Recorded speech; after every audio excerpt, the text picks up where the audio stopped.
Hey, everybody. Thanks so much for joining us today. I'm Shauna Griffiths, host of Real Talk powered by CMD. And I am so grateful and excited to introduce you all today to Javid Lewis. Javid, thank you so much for joining us. Of course, happy to be here. Great to see you again, Shauna. It's been years.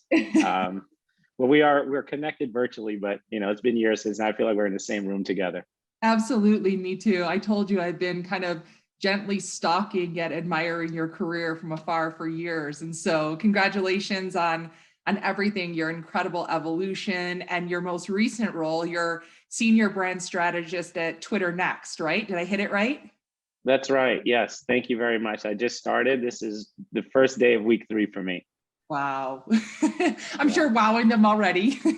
Yeah. Hopefully. They're like, oh, he turns on the computer so well. He's so good at the passwords. So good. Well, I have to tell you all who are listening. So at one point I interviewed Javid and we were just talking about this and he impressed me so much and I just really took such a shine to him. And it was one of those times when I had to say, you know what, like this isn't the right position. This isn't the right place. And it was a little bit of me protecting or really looking out for you and your own journey because I remember I met you and I was like, who is this guy? Like you just came with so much value and experience at a young age and creativity and strategy and everything. So it is a bit of a lesson here today about the power of the impression that you make, the impact you can make, and that interviewing is not always about just that job. Yeah. Yeah. No, I know we were talking about this before we started, but I'll say it again. It's like one of the reasons why we've been able to keep in contact over the years is because you did such a great job of although I didn't get the role at the time, and we both are kind of hazy on the year it was, I do remember that, you were very good about talking and continuing the dialogue and saying like, hey, this is not a right fit at this time. And I think that's a good lesson for anyone. And it's even something that I do because there's, in positions I have now, I'm obviously recruiting, I'm interviewing. Yeah. And I think it's important, every job is not perfect for every person. And it doesn't Yeah. mean the person's not good. So it's very important to like send them away from that situation, not feeling dejected, Mm-mm. because you still want them to feel good about the company. And it's a small industry. You end up working with people again. You end up, and you want to leave good vibes out there. So you did that. You left very good vibes on me, which is hard to do when you're like, you're not going to get the job, but you're a nice guy. No, it is so much a testament of you and how fantastic you are and you were at that time and so it has been several years again, like you said, it's been a little hazy, but can you walk us through your career evolution and if you can get to like what are you doing now and how'd you land there? Sure. My evolution, I started in the entertainment marketing space.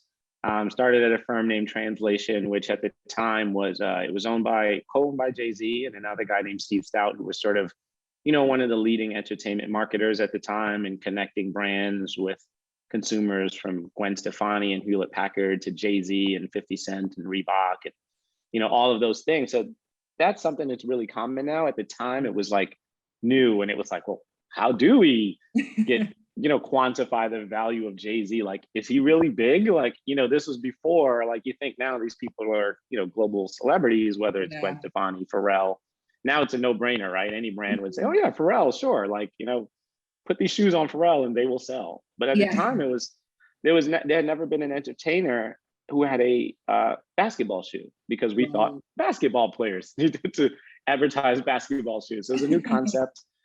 So I worked there, which was really helpful for me because I literally worked at the company. I was one of the first employees. I got to not only be in the agency world, but I got to see how people develop a business. Mm. Sort of watching how the guy who founded the company was marketing the business, how he was going about getting media, how he's sort of carving this space, and that inspired me to take a little stint as an entrepreneur. And I went on. I started a blog with a college roommate of mine. We were doing the blog as a hobby. And 6 months to a year after doing the blog, we wake up one morning, hits it through the roof. Kanye West has blogged about how our blog is one of his favorite blogs. Ah. And overnight, this thing that we were doing, which was just like a hobby, becomes a business now, right? Record labels are calling saying, well, hey, how much is it to put our artist up on your page? Because we know it's Kanye's favorite site, Yeah. which whether it was or not, I don't know. I've never actually, funny, I did meet Kanye West like once or twice, and I worked on a project for him once, but I never got to have the conversation with him. Like that had like a really big impact on my life. Like Yeah. one post from this guy turned into like a 5-year business for me, where I was Incredible. managing the blog, writing Yeah. content, learning about how to sell advertising, because now I was getting contacted by big brands, and these Hmm. big brands had media buying agencies, right? So I would have to get on the phone with these people and like fake it till I make it to understand like, okay, like what is a CPM and how are we going to quantify like how much does an You're like, ad cost on this yes, site? Yeah, I'm like, I don't yes. know how much, yeah, I don't know how much an ad costs actually. We're just going to make it up. So I did that for 5 years. And that was pretty much, I think, the foundation of my career in Mm, digital marketing, where it was like, okay, I know about digital, I know about social media. And then, I did that work for a while and worked on some really high profile things, and then decided to come back into the agency world, which is, I think, around the time I probably interviewed with you. And, the reason I did that actually was because of social media, yeah. Instagram in particular, because at the time, I realized that we had good relationships with a lot of the celebrities, photographers, and they were giving us direct photographs, whether it was Mhm. Rihanna's photographer or Jay-Z's photographer. They would send it to us because they Yeah. knew we had a good audience. But as Instagram rose to prominence, I realized that more people were sharing that content directly with fans. And I told my partner, who I was doing the site with at the time, I said, "This is not good. I think this Instagram thing is going to get big." Literally, it was like, Instagram I think, thing. yeah, I think this is going to work. And then we started transitioning out the business. I went to the agency world, and I learned a tough lesson where I was doing a bunch of cool projects, but one, I didn't really know how to quantify it, right? I was just a young person doing cool things, and I didn't necessarily know how to like bring it together and say it in a way that someone would I understand who works inside of a company. Got And it. then two, I think that the blogging space and the work I was doing, like influencer marketing, was very new. Right. Content creation and curation was like still new. When people thought of blogging, it's like they were expected like these 100 words or like really long things, where I was writing like one or two funny sentences, Yeah. sort of like Perez Hilton style, if anybody remembers who that was. Yeah. Um, so yeah, the hard lesson was that I basically had to come back to the agency world and start almost from scratch. So I left as an account executive and Mhm. went off. I had this like, successful experience, top site. Kanye loved it. I was an influencer for brands like Nike. I interviewed Kobe Bryant. I interviewed LeBron James. I did a documentary for Justin Bieber. Then I came back to the agency world, and they're like, "Okay, you were an account executive. Now you're going to be a senior account executive." And I was like, "Okay, this is You're not what like, I." wait a And minute. yeah, and that was the beginning. And I Yeah. basically have started at that place, and most recently now, as you said, I'm at Twitter Next, where I'm gonna really be able to like hopefully use the experience I've had and use it on a really massive scale to work on some cool programs for brands. Yeah, that's incredible. It's incredible. I think when I was preparing for this, I was thinking about how when I think about your career, you've been at the tip of the spear of digital marketing, obviously including influencer and social before it was even a thing. And like, so I was thinking, imagine literally building this plane that other people the world is basically flying. So what has been some of the things that's like kept you feeling like that's helped kept you like set up for success, that's helped you to not feel like so daunted by this whole thing? Like, is there anything you can share with us? Like, what's that like? Yeah, it's been interesting to watch. Like I said, I literally saw the emergence of Instagram. I saw the emergence of Twitter. Twitter was like sort of always popular, and I'm not saying that because I worked there, but it was like it came out and it was a thing that people were using. Whereas Yeah. Instagram, it started like when you think about what Instagram is now, and when it was then in year one and two, it's very different. It's Right. very different Very sort of different. platform, social network. So for me, it's like it's fun for me to see these new things come, and it's challenging. That's what I like about my job. It keeps it challenging. Obviously right now I'm sort of growing out of the TikTok and Snapchat demo, but I still need to understand those things, right? I still need to understand how to use it. And that's the fun part of the job, is like, how do I use old tools to do new creative things? How do I figure out how to use these new tools to appeal to audiences? And then just honestly, like anybody working in digital or communications, is how do you get older as a person but still Yeah. remain relevant to this like sweet spot that most companies and brands are going after, which is it's always that young audience, right? It's Right. always those college students, or right around whatever gen we're calling it based on the Right. time period. it's always that crowd. So as you move further from that point, how do you remain relevant? So, for me, that's what's been keeping the job exciting and interesting.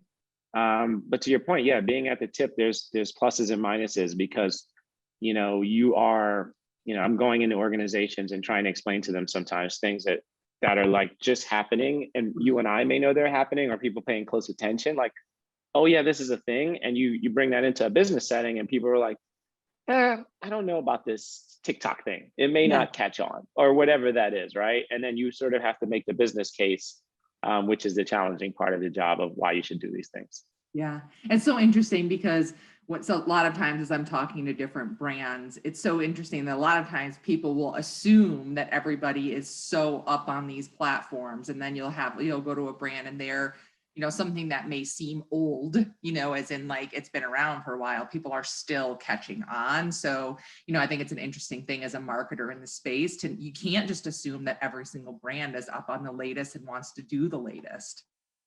Yeah. Yeah. And you can't, you don't push every button for every brand, right? It's like, you got to think about their audience. I sort of like to work backwards when I think about strategy. A lot of times brands want to push stuff. I sort of think of, okay, who are your target customers or people that you're trying to get the interest of? And let's work backwards. Let's think about what interests them. Let's think about what gets them to click, what excites them, and then work backwards from there. And, let's not just start with, oh, let's put you on this new social platform, which is like really cool, but it's not for you, right? It's not targeting your demo, or this is not the best way to highlight your brand, or you need to get this channel right before you go explore the new channel, right? It's like a couple months ago when we saw all those audio platforms blowing up. And at the time I was in the agency world, and everyone was like, how do we get on one of these audio platforms? Like, we want to have a brand page. And it's like, you literally just open an account, you go on there and you participate in conversations. That's it. There was no magic sauce. But people were like, well, there must be like some way to like, and it's, you go on there and during some of those meetings, people discovered that maybe they shouldn't be on there. Yeah. Because they discovered, like, if you put your CEO on basically the equivalent of an audio Ask Me Anything, an AMA, you need to be prepared for tough questions. You need to be prepared for how you pivot if people are being called from the audience and now they're like grilling your CEO in a live setting. It's very difficult to prevent that. So brands have to be mindful.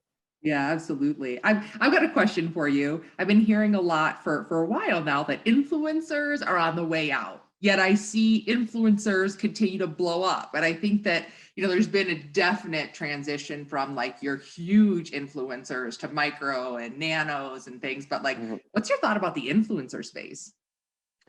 I have mixed feelings. Okay. I have mixed feelings because sometimes I do feel like, oh, this is going out. And then it just continues to. So what I think is, one, it's industry specific. So now I think, people are using influencers in spaces where they didn't before. So, I've used influencers for B2B, for like, outside of the Nikes and the brands that you think when you think influence are cool, fun things. Right. Now, some of the more corporate, maybe people see the industries as a little more boring, financial services, all of those things, they're using influencers more.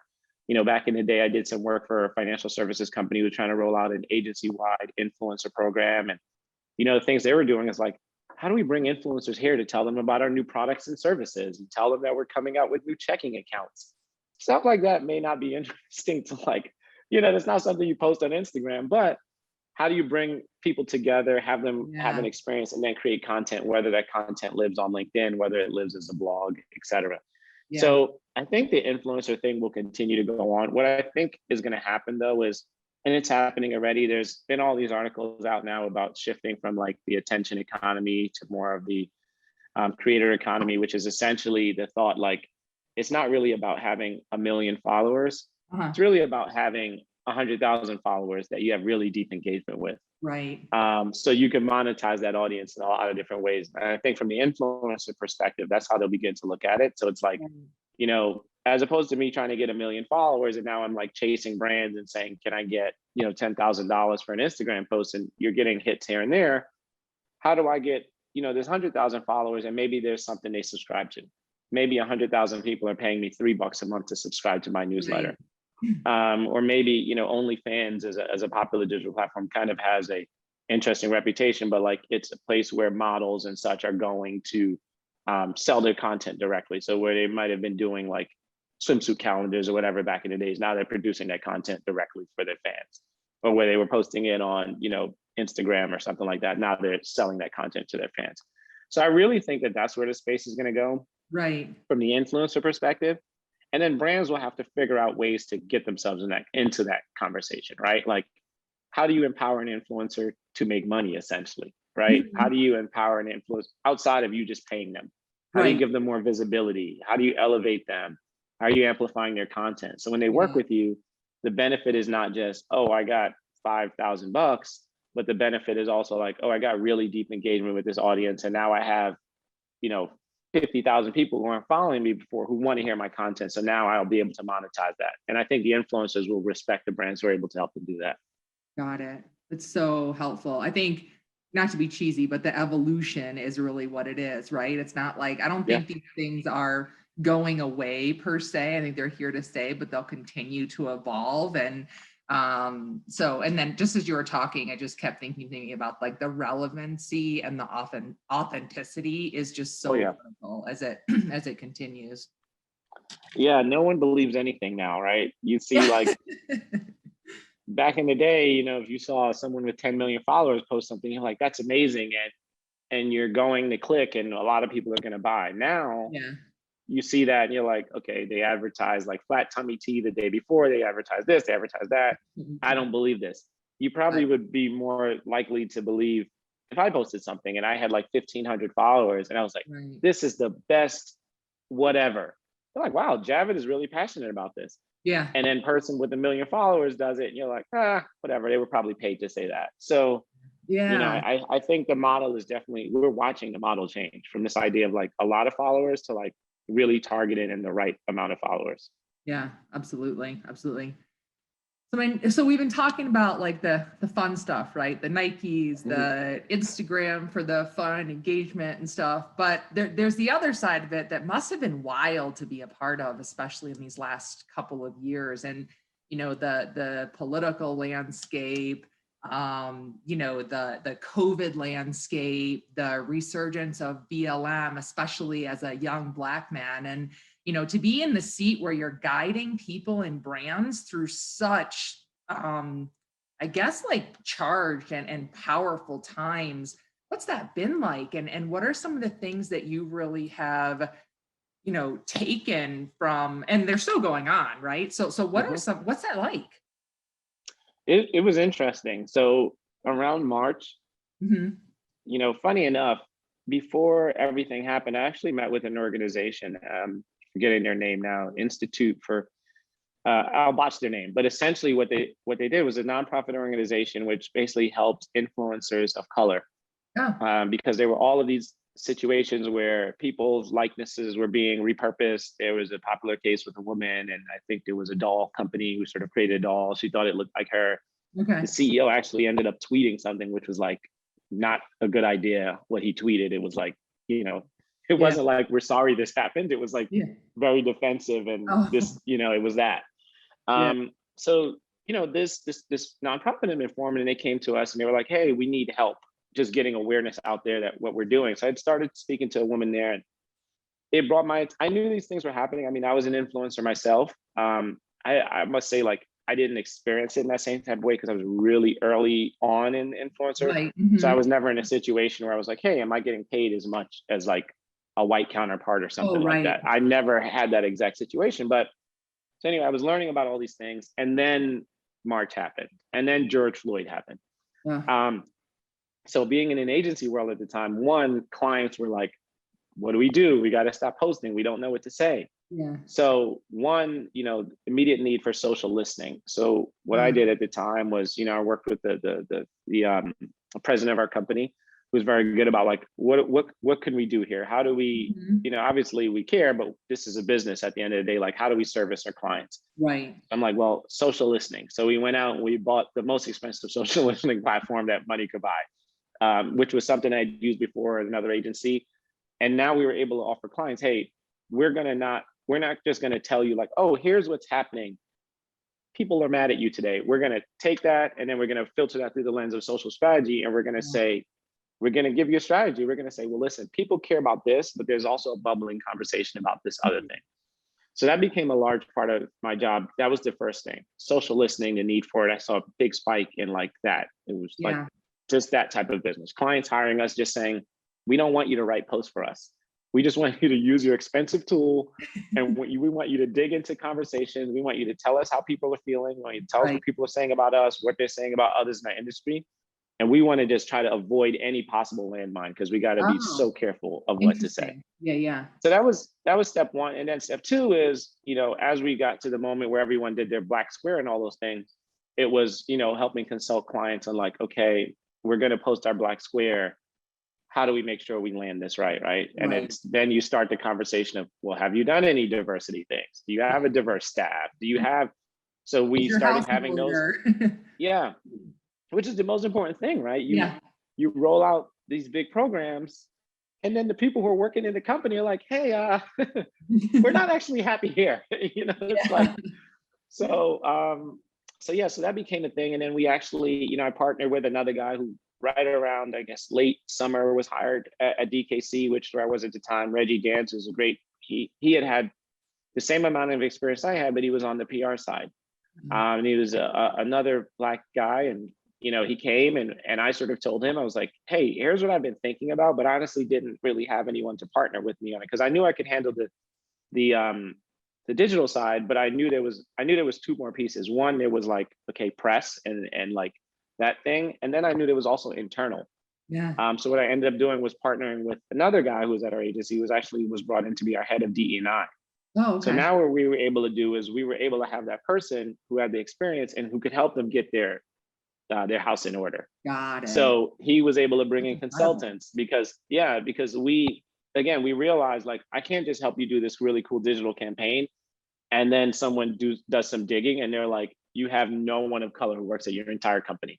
Or like, here's a blog about someone who worked at your company about how disappointed they were. So it was like bringing him in to help senior executives have those conversations, bringing in consultants as needed, getting that base level right. And then on top of that, making sure the social strategy, the PR strategy, and all those things were working in the right direction. So it was interesting. I mean, I was thankful that I was able to be there at that time, especially, based on who I am. I was like happy to be like a voice in the room. And, to your point, like people are like, well, who's making these decisions? Are there any Black people at the table? And it was nice to actually be like, I'm here. Like, I could like actually, like I have a voice and I know what's going on. I'm going to make sure like if I'm brought into a meeting that I'm saying what I believe is the right thing or the appropriate tone that these brands need to land.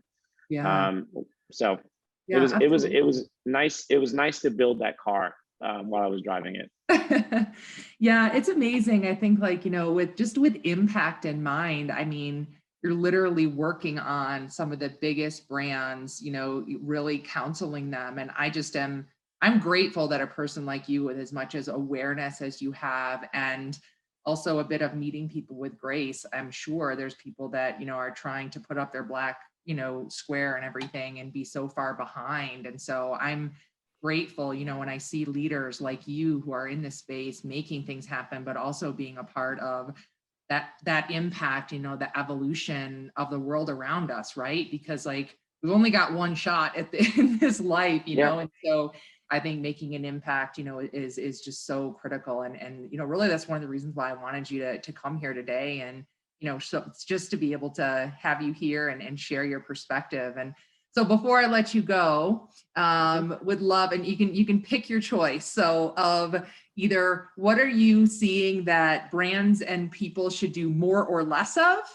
or if you want to share what are some trends to come? Okay, so I'll do trends. Okay. I think it's a good way to wrap, being that, like you mentioned, I started a new role at Twitter. Yeah. I'm really excited to be able to, I feel like I'm coming to the company at the perfect time.